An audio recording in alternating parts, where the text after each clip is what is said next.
আসসালামু আলাইকুম। Welcome to cooking house by Bithi.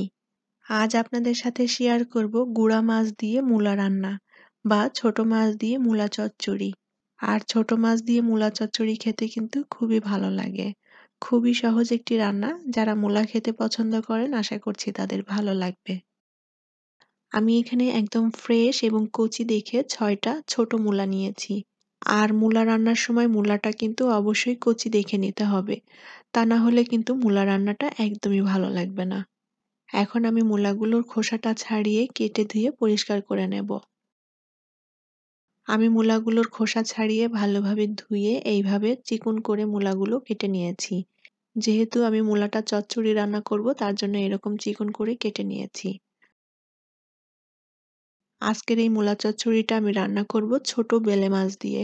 আর এই মূলা চচ্চড়িটা যেকোনো ছোট মাছ দিয়ে রান্না করে নেওয়া যায়। কড়াইতে পরিমাণ মতো তেল দিয়ে দিয়েছি। এবার তেলের মধ্যে পেঁয়াজ কুচি দিয়ে দেব। আমি এখানে মাঝারি সাইজের ৩টা পেঁয়াজ কুচি করে নিয়েছি। আর দিয়ে দেব কয়েকটা কাঁচামরিচ ফালি। এখন এই পেঁয়াজ মরিচটা হালকা একটু ভেজে নেব। পেঁয়াজ মরিচটা একটু ভাজা হয়ে গিয়েছে। এখন এর মধ্যে কেটে রাখা মূলাগুলো দিয়ে দেব। এখন মূলাটাকে খুব ভালোভাবে নেড়েচেড়ে কিছুক্ষণ ভেজে নেব। আর মূলাটা এভাবে পেঁয়াজ মরিচের সাথে একটু ভেজে নিলে মূলার যে এক্সট্রা একটা গন্ধ আছে সেই গন্ধটা আর থাকে না। আর এই মূলা চচ্চড়িটা কিন্তু হাতে মেখেও রান্না করা যায়। শীতের শুরুতে এই কচি মূলাটা খেতে কিন্তু খুবই ভালো লাগে। এই মূলাটা সালাদ, ভর্তা, ভাজি, চচ্চড়ি, ঝোল সবভাবেই খাওয়া যায়।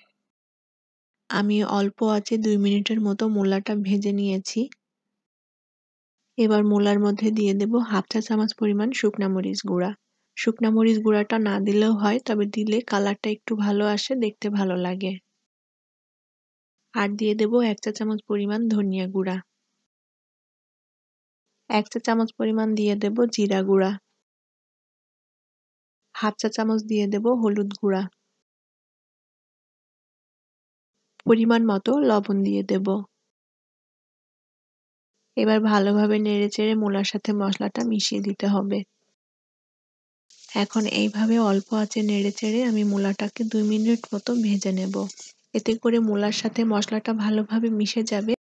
আর মশলার সাথে মূলাটা এভাবে একটু ভাজা ভাজা মতো হলে এই চচ্চড়িটা খেতে কিন্তু খুবই ভালো লাগে। মূলাটা আমি ২ মিনিট মতো ভালোভাবে নেড়েচেড়ে ভেজে নিয়েছি। এখন মূলার মধ্যে মাছগুলো দিয়ে দেব। এবার ভালোভাবে নেড়েচেড়ে মূলার সাথে মাছগুলো মিশিয়ে দেব।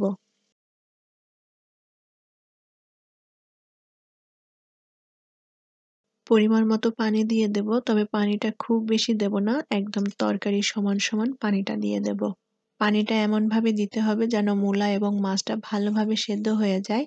আর যেহেতু চচ্চড়ি রান্না করছি, এখানে কোনো ঝোল থাকবে না। আমি মূলাতে যে পানিটা দিয়েছি এই পানিটা একেবারেই শুকিয়ে নেব। ঢাকনা দিয়ে ঢেকে এখন মূলার চচ্চড়িটা রান্না করে নেব।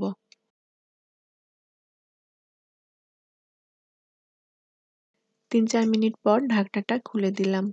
আর চচ্চড়ি রান্নাটা প্রায় হয়ে এসেছে। এখন যে পানিটুকু আছে এই পানিটুকু আমি শুকিয়ে নেব। এখন এর মধ্যে দিয়ে দেব কিছু ধনিয়া পাতা কুচি।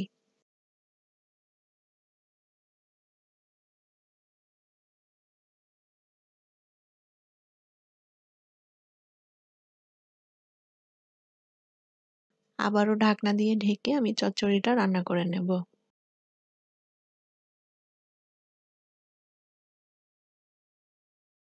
৩-৪ মিনিট পর ঢাকনাটা তুলে নেব। আর চচ্চড়ির পানিটা একেবারেই শুকিয়ে গিয়েছে। চচ্চড়ির নিচে থেকে একটু পোড়া পোড়া মতো হলে এই চচ্চড়িটা খেতে কিন্তু খুবই ভালো লাগে। পানিটা আমি একেবারেই শুকিয়ে নিয়েছি। মূলার চচ্চড়িটা রান্না করা হয়ে গিয়েছে। এখন চুলা থেকে নামিয়ে নেব।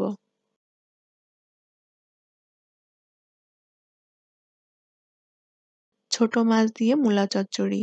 এই চচ্চড়িটা সাদা গরম ভাত দিয়ে খেতে ভীষণ ভালো লাগবে। আশা করি আমার আজকের রেসিপি আপনাদের ভালো লেগেছে। আর রেসিপি ভালো লাগলে চ্যানেলটি সাবস্ক্রাইব করে সাথেই থাকবেন। পরবর্তী রেসিপি নিয়ে আবারও হাজির হয়ে যাব। ভালো থাকবেন সবাই। আল্লাহ হাফেজ।